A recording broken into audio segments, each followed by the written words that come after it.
Bonjour, alors je vais vous faire une petite vidéo très rapide parce que je viens de recevoir mon tout nouveau couteau qui est un couteau suisse Victorinox Outrider, le modèle.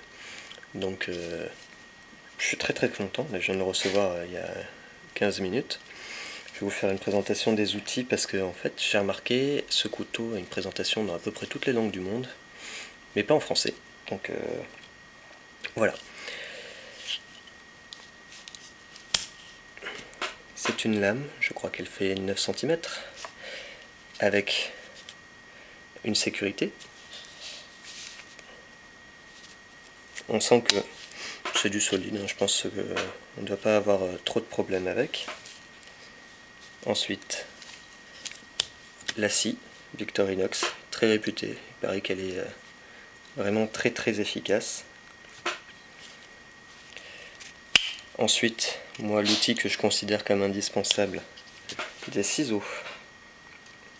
Pareil, Victorinox, pareil, il paraît qu'ils sont extrêmement efficaces ces ciseaux. Pour vous donner une idée de la résistance et du maintien de l'affûtage, j'ai toujours sur moi le petit couteau que j'ai depuis mes 7 ans, donc ça doit faire, ça fait 20 ans que je l'ai. Et les ciseaux, je les utilise presque quotidiennement. C'est excessivement pratique et efficace. Et ceci est le seul petit couteau suisse que j'avais, et j'ai voulu me faire un plaisir et d'acheter celui-là. Donc après, si on retire les ciseaux, on a accès à un tournevis, qui n'est pas l'outil que je trouve le plus indispensable, mais c'est toujours pratique de l'avoir. À mon avis, la tête est un peu fine, je pense que ça doit pouvoir servir à revisser par exemple des petites vis de lunettes. Non, peut-être pas, mais en tout cas voilà la plupart des vis qu'on peut rencontrer. Voilà. Et bien sûr les éternels ouvre-boîte et petit tournevis. Ouvre-boîte, petit tournevis et décapsuleur, dénus de fil là et gros tournevis.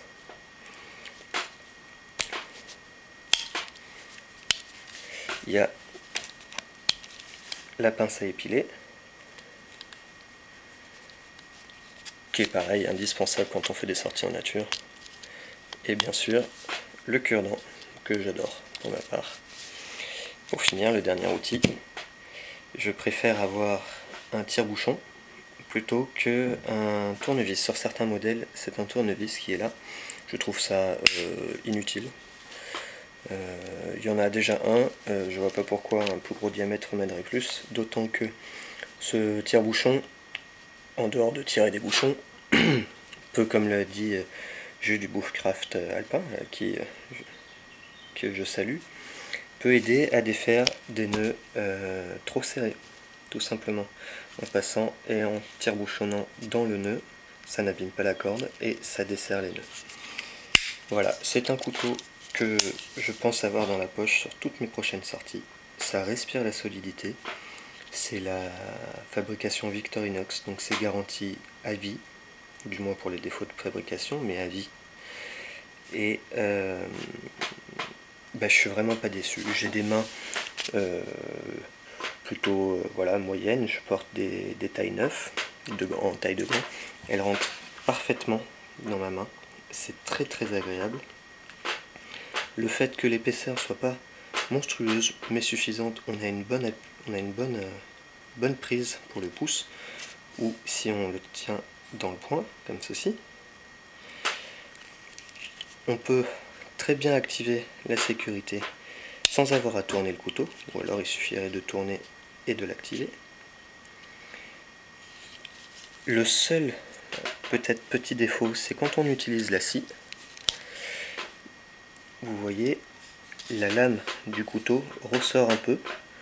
D'ailleurs, on peut l'appuyer, mais ce qui fait que quand on aura des coupes à faire avec la scie, en appuyant, ça rentre un peu, vous voyez, dans les doigts.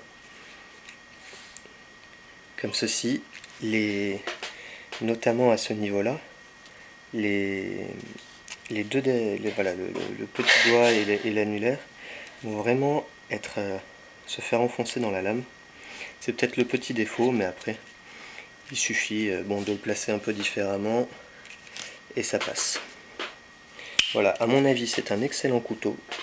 Je pense que tous les autres outils ne sont pas forcément utiles. Je prendrai peut-être dans 10 ans un switch amp avec, vous savez, celui qui est épais comme ça avec 40 outils. Voilà. Pour moi, ça c'est l'essentiel. Il y a tout ce qu'il faut sauf la pince. Mais en ce qui me concerne, la pince, je trouve ça particulièrement inutile. Sur un multitool, comme on le connaît, parce que je trouve ça trop gros, pas pratique, en tout cas sur mon multitool.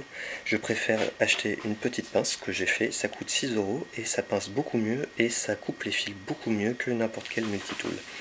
Voilà, je vous ferai sûrement, je vous montrerai cette petite pince que j'ai acheté à Leroy Merlin pour 6 € qui marche excessivement bien.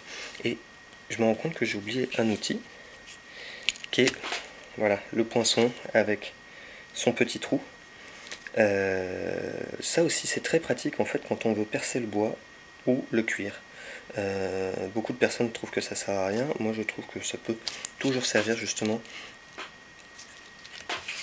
pour le bois ou pour le cuir. Avec ce petit trou, ça peut servir à passer un fil ou passer en même temps. Voilà. Alors il est dessus, je risque d'oublier que cet outil existe dans quelques temps, mais voilà. Allez, à bientôt.